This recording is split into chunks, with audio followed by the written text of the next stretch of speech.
Guys చూసారా, ఈ task వచ్చి ఆ టెంప్లెట్, ఆ ఉక్ యాజ్ ఇట్ ఈస్గా ఒక టెంప్లెట్ తయారు చేయాలి.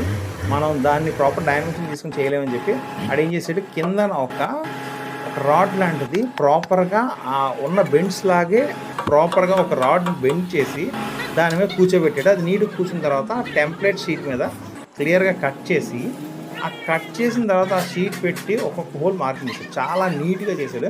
అంటే ఇవన్నీ మనకి ఫ్యాబ్రికేషన్ వర్క్లో తెలుసుకోవాల్సిన విషయం. కొన్ని మనం ఈజీగా ఎలా చేయాలి ఏంటనేది మనం ఆలోచించలేక మనం డైమెన్షన్ తీసుకొని చేస్తాం. ఇప్పుడు చూడండి, అది ఆ ప్లేట్ ప్రాపర్ షీట్ కూర్చోవడం వల్ల ఒక్కొక్క హోల్ మార్కింగ్ చేసి సర్కిల్స్ చేసి నీట్గా మార్కింగ్ చేసిన తర్వాత ఆ డైమెన్షన్స్ చూసి సర్కిల్ డివైడర్తో డైమెన్షన్ తీసి సెంటర్ తీసి నీట్గా అంటే ఎగ్జాక్ట్గా ఇంకా ఏ ప్రాబ్లం లేదన్నమాట. ఎగ్జాక్ట్గా అక్కడ ఎలా ఉందో యాజ్ ఇట్ ఈస్గా టెంప్లెట్ మన చేతి దొరికేస్తుంది అనమాట. ఇలా నీట్గా చెక్ చేసుకొని కావాలంటే మళ్ళీ దాని మీద పెట్టి చెక్ చేసుకున్నా అయిపోతుంది. ఇది టెంప్లెట్ చేసే విధానం. మరిన్ని ఇలాంటి వీడియోస్ కోసం సబ్స్క్రైబ్ చేయండి.